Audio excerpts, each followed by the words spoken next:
Hello guys, मैं आशीष। स्वागत है आपका गढ़वाली पांडा चैनल में। इससे जस्ट पहले वाली वीडियो में हमने ये वाली ड्राइंग कंप्लीट की। आज इस वाले सेशन में हम इसका बीबीएस बनाएंगे, यानी बार बेंडिंग शेड्यूल बनाएंगे। बार बेंडिंग शेड्यूल बनाने के लिए आप इस ड्राइंग को एक बार बना लीजिए और उसके बाद इस ड्राइंग को अपने सामने खोल के रखिए। बीबीएस बनाने के लिए आपको बीबीएस की इस तरीके की कोई टेबल शीट में बनानी पड़ेगी। इस टेबल में सबसे पहले आएगा यहाँ पे सीरियल नंबर, दूसरा आएगा टाइप ऑफ बार, यानी आपकी बार कौन सी है, मेन बार है, एंकर बार है कि लेटरल टाइज है। फिर उस बार का डाया क्या है वो यहाँ पे आएगा। फिर शेप ऑफ बार, उस बार का शेप क्या है वो यहाँ पे आएगा इस वाले कॉलम में। फिर उस बार के नंबर कितने नंबर में वो बार है। फिर उस बार की लेंथ कितनी है, टोटल कितनी बार वो है, एक बार की 1 मीटर का वेट क्या है, और ऐसी जितनी बार है आपके पास उन बारों का टोटल वेट क्या है।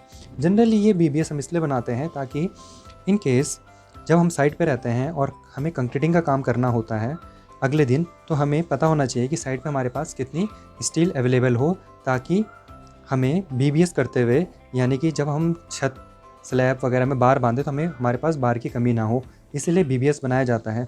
बीबीएस के थ्रू हम ये पता लगाते हैं कि बिल्डिंग में जितने कॉलम जितने बीम बढ़ रहे हैं उनमें टोटल स्टील कितना लगेगा, और हम उसी हिसाब से बीबीएस कैलकुलेट करके उतना स्टील साइट पे मंगाते हैं। बीबीएस बना के हमें पता चल जाता है कि टोटल बीम और टोटल कॉलम में कितनी स्टील केजी में लगेगी। उस केजी को हम कुंटल में बदल देते हैं, और कुंटल में बदलने के बाद हम मार्केट से उतना कुंटल मंगा लेते हैं।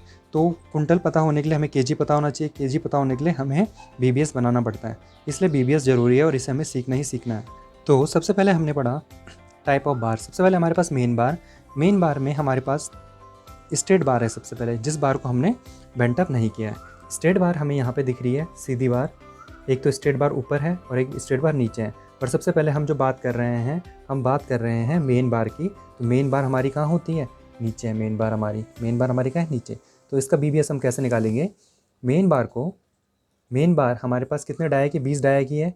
और ऐसी कितनी बार है हमारे पास मेन बार? 2। क्योंकि वैसे हमारे पास टोटल मेन बार 5 थी, पर उनमें से हमने 3 बेंटअप कर दिया है, तो वो बेंटअप की कैटेगरी में आएगी।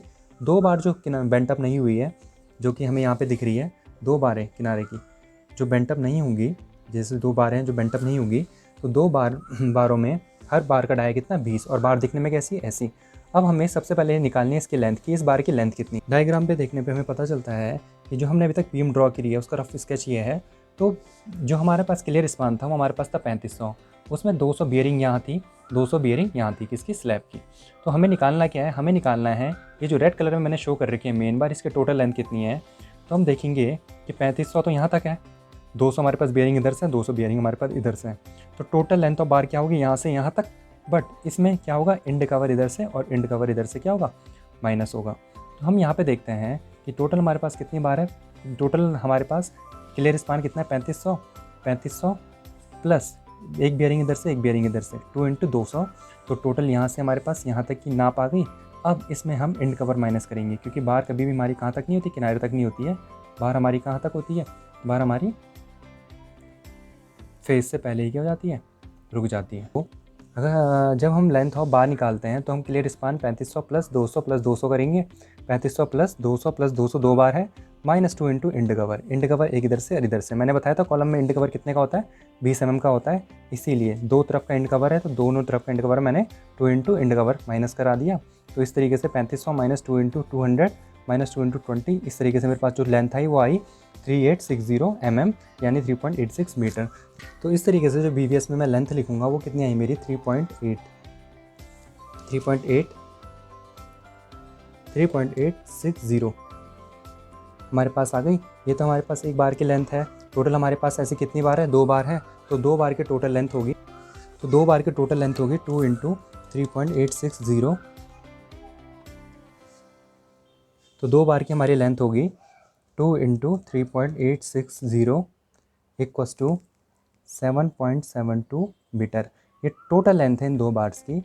अब हमें निकालना होता है वेट पर मीटर, यानी 1 मीटर का लेंथ वेट कितना है वो निकलता है d²/162 से। ठीक है, d² यानी यहाँ पे हम डाया से शो कर लेते हैं इसको 5 से। तो डाया हम यहाँ पे हमेशा रखेंगे mm में। तो mm में डाया कितना हमारे पास? 20 का स्क्वायर बाई 162। तो हमारा जो आंसर आता है वो केजी पर मीटर में आता है। हम यहाँ पे जो डाया है वो mm में रखते हैं, पर हमारा आंसर किस में आएगा? मीटर में, क्योंकि डेरिवेशन इस तरीके से होता है कि रखना तो हमें mm में होता है, आंसर हमारा किस में आता है? मीटर में आता है।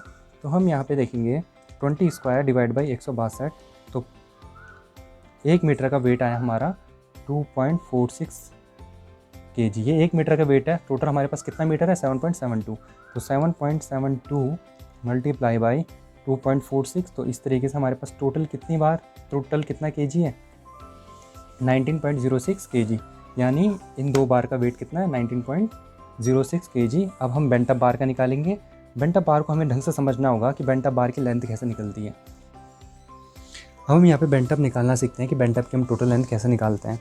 हम देखते हैं कि बेंट अप बार ऐसी होती है कंक्रीट बॉक्स के अंदर, ठीक है। बेंट अप बार जैसे हमने स्ट्रेट बार में दिखाया था, बेंट अप बार कैसे होती है, ऐसे होती है टोटल, ऐसे निकली हुई। तो इसकी भी हम टोटल लेंथ स्ट्रेट बार के बराबर लेते हैं। बस इसमें एडिशनल फीचर ये होता है कि ये जो बार बेंट अप हुई है, ये तिरछा वाला पोर्शन, हमें ये एक्स्ट्रा फाइंड आउट करना होता है। ये तिरछा वाला पोर्शन कोड बोलता है कि हमें लेना चाहिए 0.42D इधर से और 0.42D इधर से। ये हमने 2 टाइम्स लिया है, इसीलिए बेंट अप की लेंथ निकालते हुए हमें टोटल लेंथ लेनी होती है स्ट्रेट बार की, जो कि मैंने यहाँ पे लिखी है। बेंट अप बार लेंथ क्या लिखी है मैंने, स्ट्रेट बार लेंथ प्लस 0.42D इंटू 2, क्योंकि बेंट अप क्या होता है, बेंट अप दोनों तरफ से होता है, इसलिए एक लेंथ ही एक लेंथ ही है। अब 0.42D, तो स्ट्रेट बार की लेंथ अभी हमने निकाली थी 33860 प्लस 0.42D इंटू 2।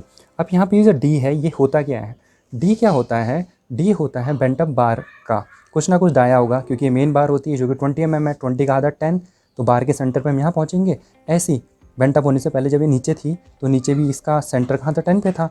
इस सेंटर से इसके बीच की दूरी होती है यहाँ पे स्मॉल d। ये कैसे निकाला जाता है, टोटल D में अगर मैं इफेक्टिव कवर और इफेक्टिव कवर दोनों तरफ से माइनस कर दूँ तो मुझे D मिल जाएगा। तो इसलिए इसका फॉर्मूला बनता है स्ट्रेट बार लेंथ, इसलिए इसका फॉर्मूला बनता है D का, D equals to D minus 2 into effective cover.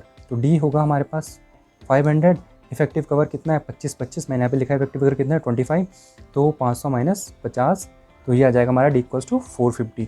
तो इस तरीके से मुझे जब D मिल गया तो D मैंने कहाँ रख दिया है, इस इक्वेशन में रख दिया है बेंट अप बार की लेंथ निकालने में 450, और इस तरीके से 3860 प्लस 2 इंटू 0.42 इंटू 450 378, इन दोनों को मैंने ऐड किया तो टोटल मुझे मिल गई है बेंट अप बार की लेंथ 4.238।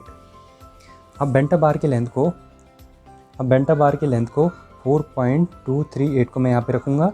ये तो हमारे पास एक बार की लेंथ है, ऐसे हमें कितनी बार की लेंथ निकालनी है, 3 बार की निकालनी है, तो 4.238 इंटू 3 करना पड़ेगा हमें। तो यहाँ पे हमारे पास टोटल लेंथ कितनी आई है 12.714, ये हमारे पास 3 बार की लेंथ आई है। अब हमें इसका पर रनिंग मीटर वेट निकालना है। नहीं, 1 मीटर का वेट क्या होगा इसका, तो इसका डाया भी 20 है, तो इसलिए इसका आंसर भी 2.426 kg पर मीटर आएगा। अब ये तो 1 मीटर का वेट है, इस मीटर को मैं टोटल मीटर से जब मल्टीप्लाई कर दूंगा तो मुझे टोटल वेट मिल जाएगा बेंट अप बार का।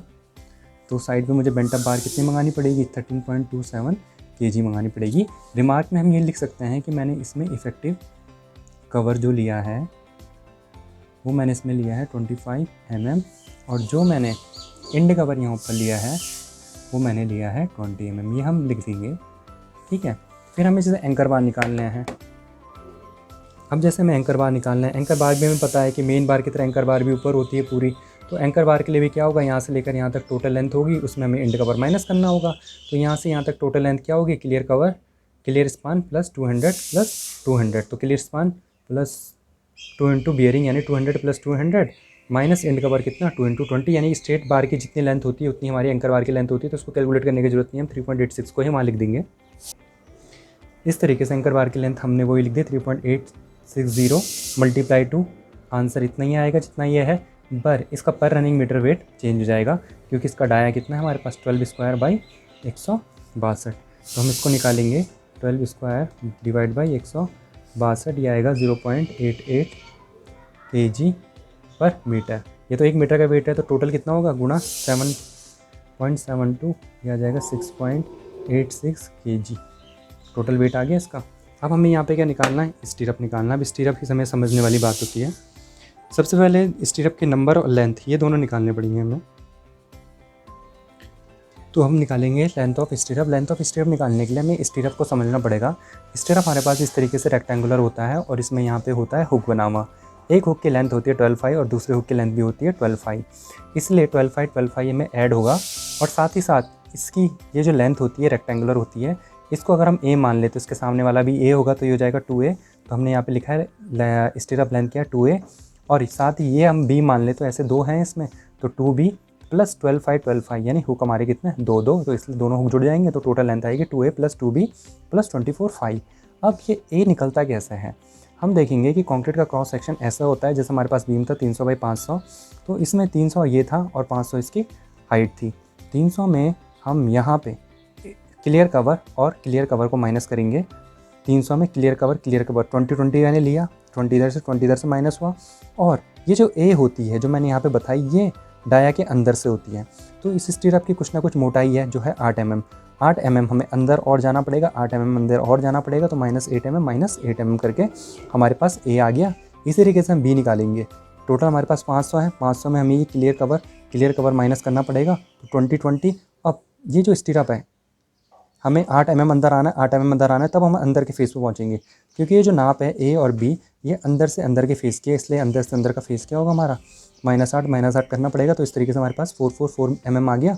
अब इसको हम फॉर्मूले में रख देंगे, 2a + 2b 24 तो जो हमारा a आया 244, जो हमारा b आया 444, इसको हमने सॉल्व किया तो हमारा आंसर आया 13.26 यानी 1.326। इसको मैंने यहाँ पे लिख दूंगा लेंथ ऑफ स्टीरअप में, तो इसको मैंने लेंथ ऑफ स्टीरअप में लिख दिया। ये तो एक बार की लेंथ है, पर ऐसी हमारे पास कितनी बार है, क्योंकि अगर हम गौर करेंगे तो बीम में हमारे पास बहुत सारी स्टीरअप हैं, इनकी हमें नंबर्स ऑफ लेंथ निकालनी पड़ेगी। इसके लिए हम क्या करते हैं, हम इसके लिए फार्मूला जो बना होता है, वो बना होता है effective span upon spacing +1। Spacing हमें पता है स्टीरअप की 200 दे रखी है +1, और इफेक्टिव स्पान मैंने जस्ट पहले वाले लेसन में बताया था कि clear span plus width of one bearing. तो इफेक्टिव स्पान कितना है मेरे पास, clear span 3500 plus width of one bearing 200, तो इसको मैंने जोड़ा 3700 आ गया अपॉन 200 + 1, तो हमारे पास कितना है 18.5। इनको सॉल्व करके +1 किया तो 19.5। तो स्टीरअप को हम हमेशा पूरे नंबर में रखते हैं, तो 19.5 को हम कितना ले लेंगे 20। तो इस तरीके से हमारे पास 20 नंबर्स ऑफ बार आ जाएंगी। तो एक बार का ये लेंथ कितनी है हमारे पास 1.326 × 20 हम कर लेंगे, तो टोटल लेंथ हमारे पास कितनी आ गई बार की 26.52। अब 1 मीटर का वेट कितना है d² / 162, ये 1 मीटर का वेट है इसका, जो कि है 0.39 kg/मीटर। तो टोटल 26.52 का वेट क्या होगा, ये होगा 10.47। तो इस तरीके से हमारा क्या होता है BBS कंप्लीट होता है। तो हम साइड पे बोलेंगे कि हमें 20 mm की, इन दोनों को ऐड कर देंगे, हम कहेंगे 20 mm की हमें अप्रॉक्सीमेट 22 kg बार कल चाहिए, और एंकर बार हमें कितनी चाहिए 12 mm डाया की 6.86 kg चाहिए, और स्टीरअप हमें चाहिए 10.46 kg, तब जाके हमारा बीम बनेगा।